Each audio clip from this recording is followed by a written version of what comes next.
We're back to talk about the process of buying a home. And today joining Andy is Cindy Koebel, who is the president of TitleSmart, one of the premier title companies in the Twin Cities.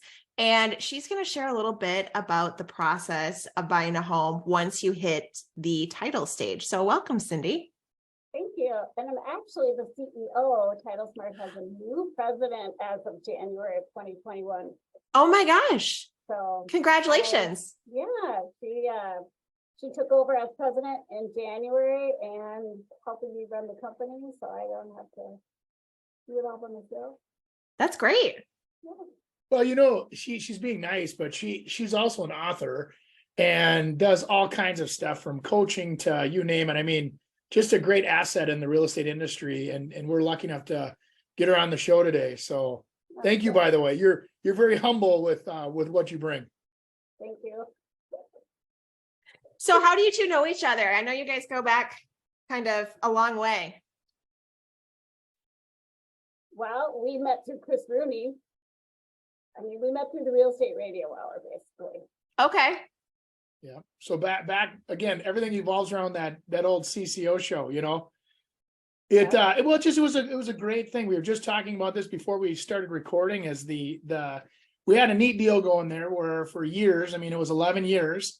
We got to meet some of the top individuals in the real estate industry, Cindy being one of them, and just the connections that are made and the bonds that were developed. I mean, we still all work together. We're just not as we used to take time to get together and talk once a week. Now it's every once in a while, you know, but it was awesome. So yeah. I love that you guys have that connection. Sorry about that. We just pick up where we left off from last time we saw each other. Yeah. Well, so I think that it's so interesting to talk about title because it's one of the lesser known aspects of buying a house.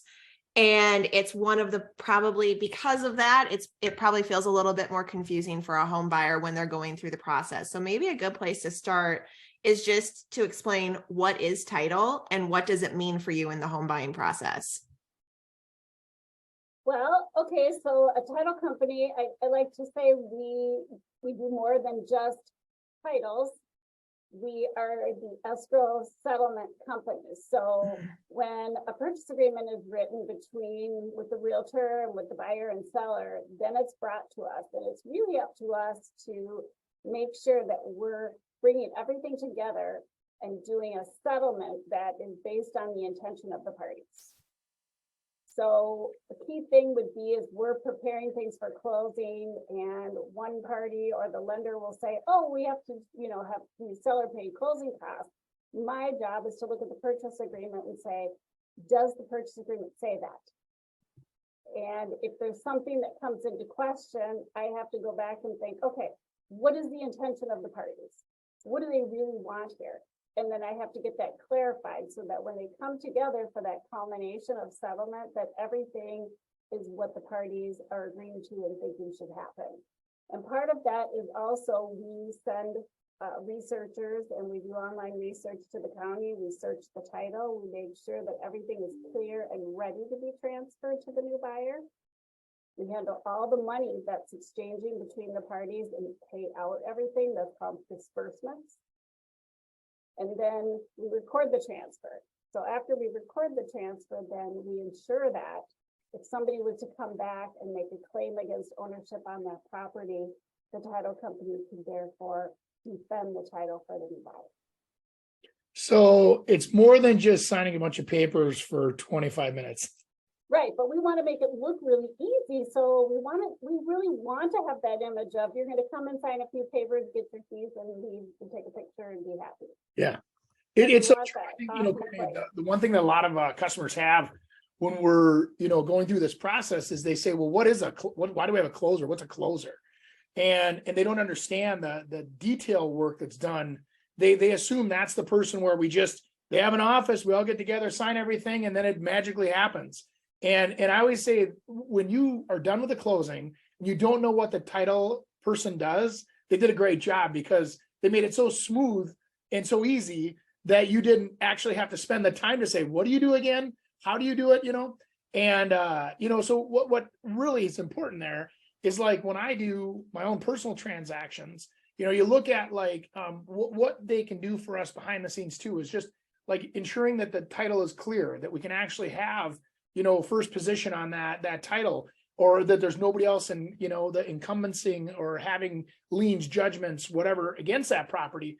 And a lot of times you don't know how to even search that. I've had title companies even help me, and I pay them a fee to do this, to help me search titles before I write purchase agreements, because I might be dealing with somebody that has a lot of businesses or has the potential to be a little more riskier of a seller.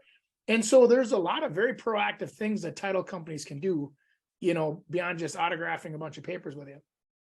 Yeah, and we get those requests all the time for like free title. They want us to, if you think something is a little suspicious or the seller mentioned something to you about any type of financial difficulty they had in the past, you can go in there and do a statewide name search and kind of have like a pre-look at what could possibly be a potential problem and fix it before you even list it. Mhm. Yeah. And for a buyer, at what point does the title company get involved in the transaction? Once that purchase agreement is fully executed and all the contingencies are lifted, is normally when the real estate agent will send it to us. And then that's when we, as you hear on TV all the time, open escrow.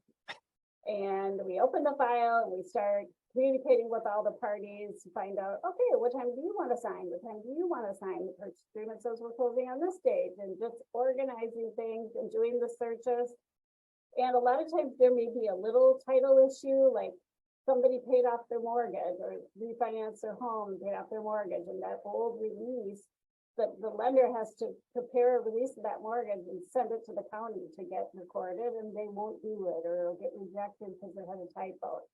And we go in and just reach out to the prior lender or title company who closed it and fix that. So if I'm really doing my job well, I try to fix all those things so that the seller and the lender don't even know that I fixed it and never even say anything. But once in a while, something will be so great, meaning bad, that I will have to bring in the experts and get more information from the property owner. And sometimes we have to bring in an attorney or an expert to draw up an easement agreement or something and facilitate and kind of guide that process along. There was, kind of jumping into, thinking about if I'm watching this, why would I be interested in? We had back in the day, there were, when everybody was refinancing back in the early 2000s, multiple times. And there were situations where I would go to closing and would, on the buy side and the sell side, they'd have, in the course of like 10 years, they'd have like 7 mortgages that they filed and paid off and refinanced. And then all of a sudden you go back to the first one and, all of a sudden I'll get a call from Cindy and say, this, we don't see a satisfaction for this mortgage. And you think, oh, that's no big deal. It is a big deal, because that means that somebody does have a lien for that amount of money that they could enforce or sell. And then, you think about this, selling paper, they sell notes, they sell debt, all that stuff could be bought by somebody and they could enforce it. So now you're going to have a multi, bad situation on your hands. So it's so important. I can't emphasize this enough. Like when you have a clean and clear title, or those little issues come up, or that you have a title company that is so, I want to say crazy about it, but I like the crazy. I need that like attention to detail, because my buyers and my sellers, I want them, when the transaction's done, to be able to walk away and go, that was great, thank you guys. And there's nothing coming back to haunt them. Yeah, and they're not being asked the day before the closing to go dig through 7 years of records to look for information on an old mortgage. Chances are we can go in and look at some of the information recorded at the county, or look back to see where the past closing was and go in. And there's some rules and some tricks that we can use, that we can go in and get things fixed and released, and some actual statutes that help clear stuff. But, that's what makes the difference between a really good closer and just a closer. Because a lot of times a problem will escalate all the way through the closer and through different staff members to me. And I'll start going, well, did you check the FDI website? Did you call this company? Did you do this? And within a half an hour, we'll have it cleared. Where had it been with this other title company, it might not even close that day. There would have been a delay, or the seller would have been expected to go clear it themselves. That's not a good service. We try to avoid that. Yeah. So try to fix it. I mean, I really want you to be able to, give me the purchase agreement and I'll see you at the closing. Well, now, Cindy, so if I'm watching this and I'm like, okay, so my real estate agent has referred me to a title company, just like they referred me to a mortgage company. Why do you think real estate agents do that? What is the reasoning behind that? Well, clearly it's because there's a relationship involved in that. So if you've never met me before and you're going to do a closing with me, and I'm just like, well, I don't really know him. And, I'm going to take care of this realtor who sends me transactions all the time first before I help Andy. That's all based on that relationship, where I kind of look at that differently. If I've never worked with you before as a realtor and your clients, I'd like to wow you so that you want to use me again and again and again and again. So that's an opportunity, but that's not what we're talking about here. As far as, I can't remember what we were talking about. Well, I think it comes down to, and I'll even answer my own question because that's me, right? It comes down to where I don't have to think about it. I'm looking for partners of mine that if I send you to a title company, I don't want 1,000 phone calls. I want somebody that's competent, that has a track record and makes my clients not get into trouble. And trouble meaning that they're stuck or they have a bad situation. And it's really, there's an unbelievable amount of importance on that position. And yet it's probably one of the most underplayed roles in the whole process it's crazy to me that, you think about like literally transferring the deed and having the mortgage applied correctly and having the other things that were previously there removed. And there's a lot of really, really crazy things that happen in a short period of time, and they have to be done perfectly or you can have problems. And that's why, like, I as a real estate agent do it. Yeah, even things at the county have to be recorded in a certain order. Like if you have a title issue, you need to record those first, then the transfer, then the buyer's remortgage. And if they have a second mortgage, you got to make sure you don't flip those around, because it's always a race to the courthouse. So if I give you a deed and you a deed to my property, and whoever gets to the courthouse first wins. It's all a matter of priority. And so the company has to be very efficient and be able to just move right through those processes. Cindy, I was going to ask a quick question on that. So there's different kinds of, people will, when you get into some of these more sophisticated like purchases, like back in the day with foreclosures, they get limited deeds, or they would have, situations like what do we as a buyer, is there things we should look out for when it comes to the deed, or should we be asking questions about it? Or do you think that you guys, you can kind of figure it out no matter what kind of a deed you get? Well, obviously, or not obviously, but for information purposes, ideally you want a warranty deed, because it means that the seller is warranting title to you that they know they have. Now, there are cases where you may get a personal representative's deed, which means that the seller who owned the property passed away, and now his personal representative is deeding you the title, basically that he knows is good. Mhm. Because if you knew something, then you should disclose it. Or if you have a quit claim deed, and it's not a quick claim deed, it's quit claim deed, meaning I just quit any interest I have. So if there was ever a question about if this person came into title and left title, they're just getting rid of anything they might have. But yeah, those deeds are important. You may see a limited warranty deed when you have like a bank seller, because they took the property back in foreclosure. So during the process, it just wiped the title. So they're just giving you whatever got, every title they got after it was wiped. It should be perfect. You shouldn't really worry about that, but that's where that title insurance comes in, because it's protecting the customer against the unknown. If there's anything crept in there, if anything got recorded in between the time that you signed the documents and they got raced to the courthouse, if anything slid in there, you'd be covered for that gap. How do you as a buyer, or how does someone as a buyer choose a title company to work with? How do you know what to look for? What questions should you ask? What's the important thing when you're considering working with a title company? that you should know about before you choose one? You want me to take this? Sure. Okay, so normally a lot of our transactions come to us because the realtor makes a recommendation based on that relationship. So if they've been closing at TitleSmart and everything's been going smoothly, they may want to just continue to have their closing set. Sometimes the customer will go out and do their own research or have a family friend or someone else that they know, and they may pick their own title company, which is also something that does happen, but I would say a majority is based on relationships because the realtor has the most rapport. They're the one dealing with the client right from the beginning, so a lot of times the customer will trust their realtor, which they should do. Well, and Well, I Andy, think, it does come back to where even, when the real estate agent is hired, and they have a relationship, like you said, there's a trust factor there. And they're like, so they want your team.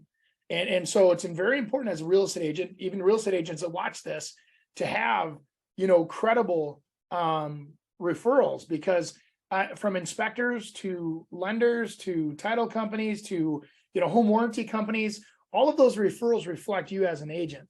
And so I have always tried to find the best in the business to surround me. There's always gonna be somebody that has a cheaper rate or a cheaper fee or a cheaper interest rate. But fair and value, the value, you got to remember, like the old days of value is what you get, price is what you pay. What are you getting for that fee, or what are you getting for that percentage? And if they can't demonstrate that to you, then it's obviously it's too expensive, right? So it's like, if they can demonstrate, here's what we do to make sure that you're gonna have a smooth transaction. And I have a track record with, I don't know how many files you guys have done, thousands of files every year, and all these great success stories. And that's a momentum we carry to the table for you, which is exciting. And so you don't work specifically with me for your closings, but I did set you up with Nicole Paulson, who is what I consider the best. She's also a fantastic hugger and a great dresser. She always looks great. I always tell her that too. And I go, here, I'm the slob that walks in with the hat on crooked, and and I'm coming in 10 minutes late to closing, and she's in there and she's, hi, Andy, we've got everything underway. And she's so professional, amazing to work. She's a dream for me. So I literally love working with Nicole. Yeah, she'll always take care of you. Now, she may respond to your emails at like 4 o'clock in the morning, but keep your phone on do not disturb. Yes, that she also has that problem of it has to be done. It has to be figured out, which is what you're looking for in a title person for sure. Exactly. Yeah. Well, anything else we should know to share with buyers about the process of buying a home as it relates to title? I had some comments. I would say, like, so as we're leaning into some new technology that's coming out today, right? Where people talk about things like in different states. Now we're talking Minnesota, which is different than every other, every state's a little bit different. Where we talk about things like wet signatures versus, digitally clicking and all these other processes. So as technology keeps getting more advanced, we in title, it's interesting how, there's a lot of opportunities to secure, and keep things safe. But what new technologies do you see coming that we should either avoid, or do you see that maybe will really enhance the title experience? Remote online notary, AKA also known as RON, and it is coming. It is the future of closings and signings. Now, right now, the title closers, they just kind of buzz all over town doing signings and closings, but that's all going to change in the future. I truly believe that they will be doing twice as many transactions, but they'll all be from one location. And we have, during COVID, a lot of different things kind of got pushed along faster, not as fast as we would like, because there's a bunch of secondary mortgage market lending regulations that just seem to kind of be bottlenecking that. But we really moved that to the next level, and we can do a remote online notary. So it basically means I'm your closer, you're in Florida, I'm going to get all your documents set up in the system, I'm going to schedule a knowledge-based authentication setting with you. So you'll log in and you'll go through those questions that the system asks you. Once you pass, it'll connect us. Then I can explain the documents to you. You can electronically sign them and I can electronically notarize them. And then they come out with the certifications. And most of our counties in Minnesota now accept them. So we're doing more and more of them every day. And it's becoming more and more the mainstream. So I think within the next 2 to 5 years, we'll be seeing a lot of that. We can even do them in different countries. It's just amazing how stuff it works. So, just kind of dovetailing into what we were talking about there. So in Minnesota, we write a purchase agreement, we hand it over to the title. Title then basically prepares for the big transfer at what we call closing. Yep. In a lot of other states, they do that a little bit differently with, do you want to talk about that at all? Or do you feel comfortable talking about that? You mean as far as like the disbursement date and the pre-signing, that type of thing? Or like where I think in some other states, attorneys will hold, they do the transfer up front and then they have 30 days to figure out if it's a good one versus. Yeah. Well, and it varies from state to state, because like in California, they do have that closing date. And everybody comes in and signs a couple of days before, and then they record the documents, and then they disperse the funds. But in Minnesota, we sign, we disperse, then we send a report and hope we don't have a problem. So that's, Right. It seems to work for us. I think I could see that changing a little more. So like we used to have, before COVID, we used to have everyone at closing most of the time. So you'd have a big, huge conference room and the realtors and sellers and buyers and a closer for the seller and closer for the buyer, and just this big intense room. And now the sellers are always signing separately ahead of time. And then the buyer comes in for the signing. And I think that will change too with that remote online notary at some point. And so I could see that adjusting, but I don't know if our state is willing to change that recording system yet. They came a long way with just getting set up with online recording. Yeah.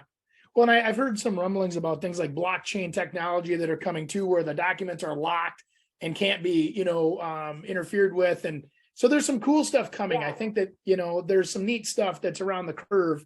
And all of this is designed to be more convenient for the consumer, ensure, that it's safer and because I think the big thing that we talk about nowadays is one of the first things that comes up is there's fraud in wiring money. Yeah. And a fraud warning. We have to have it signed for our brokerage when we meet with somebody, saying that, hey, if any disbursement or any wiring instructions come to you at the last second, that you have to be prepared to call the title company and say, hey, did you really do this or not? Because I'm sure you've got some crazy stories. It's just constant. I swear we're always, I feel like we're always on the offensive, but sometimes we're on the defensive and things come up. And now it's the new thing is just these email scams where they're trying to interject themselves into the conversation and switch things out. And so we're just constantly tightening that up and getting new systems. Now we have a new wire system. So when your seller wants to have funds wired to them, we send them a little click through our certified system, and then they fill out the information and send it back. So it's all secure going through. So a good thing for a buyer would be to know that you never swap out your wiring instructions and you never wire your money without verifying that ahead of time, because these scammers, every time we're on to them, they figure out another way to try to interject themselves in and take the money. So Well, and to change that up. I mean, I had the FBI at a title conference told me, just take the cashier's check. So we've kind of gone back to allowing that, because that seems to be the easiest way for them to take money, is by scamming the consumer. What about so like when you do the cashier's check, and it used to be the old days where we'd go to the bank, you get the cashier's check, or you get it from the title company, the check, and then you bring it to your next closing. And what is the fear by the title companies of us doing that? Or where is the opportunity for issues? Well, have you ever seen that movie, Catch Me If You Can, with Leonardo DiCaprio? So there are cases where a buyer will show up with a fraudulent cashier's check and close on the property, and then the check doesn't clear. In 30 years, I've never had that happen to me at any title company I ever worked at, so I feel like that's very rare. And the upper hand that the title company has is that we have to record that transfer. So technically, we could intercept that recording and have the seller transfer the title to us, and we could cover that. So, I mean, it's really risky for a buyer to do that. And between title companies, I think there's a lot of us that take checks from each other, but we all have each other's wiring instructions hard coded into our system. Yep. So if I do a closing here and then they're going over to another title company, I can wire that money. It'll be there in like 20 minutes. Well, I mean, and I'm sure we could talk all day, but I just, Yeah. a quick example, I had one of the big banks in town, had a customer save up $50,000, and they were a renter, and they were, the day that they went into the bank, between the time that they actually wrote the cashier's check and the time that they went to the closing, somebody had wired over $30,000 out of their account. So it was internal. Okay. So this cash, they go to closing to close, and everybody's like, you know, thank goodness they caught it. So the title companies, they run back and I think you guys must behind the scenes, you take the check and go, oh, thank you, we'll be right back. And they go verify funds or whatever. And they called the bank, and the bank's like, you don't have this much money anymore. Something happened. And it was obviously caught, but there was a delay in closing. I mean, it took the bank a couple weeks to figure it out. And eventually they got their money back. But it's important. I guess what I'm saying is it's important to good bank, good title company, people you trust. And especially when you're saving, you work hard for your money. Yeah. You know, you don't want somebody taking it from you. And especially when you're investing in yourself and your family. And you know, it's important to obviously hire the pros. But And sometimes we'll have a buyer that shows up 3 weeks before closing at our front desk and asks me for their wiring instructions. And I actually just hand it to them and tell them these will never, ever change. And that way they know they've really done their due diligence. So it's right to the title company, and they're not going to get intercepted by any weird email or anything to change that to risk their money. And that really is pretty wise, in my opinion. It's a lot of money. well, and you know, a lot of people don't realize that picture you clicked on from your uncle 10 years ago had some kind of a bot in it, and now it's sitting in your email. And your email, they'll sit there for years and monitor your email until it says something like closing, transfer, title, any of those trigger numbers, and then they'll go in there and they'll start sending fake emails on your behalf. And it's unbelievable. Some of the crap that I've seen in the last few years. So anyway, we're on top of it. The industry is safe. All of my clients have been safe, and all your clients have been safe, but we also take the extra precautions to make sure that happens. Yes, and we're constantly adding new layers of protection for that by just staying on the cutting edge of that technology. Well, thank you both for sharing so much information. I think this was great, and it really kind of enlightened the process of title and what it means. And if you have additional questions, we've put both Andy and Cindy's information below this video. Feel free to reach out. Thanks, guys. Thank you. Thank you.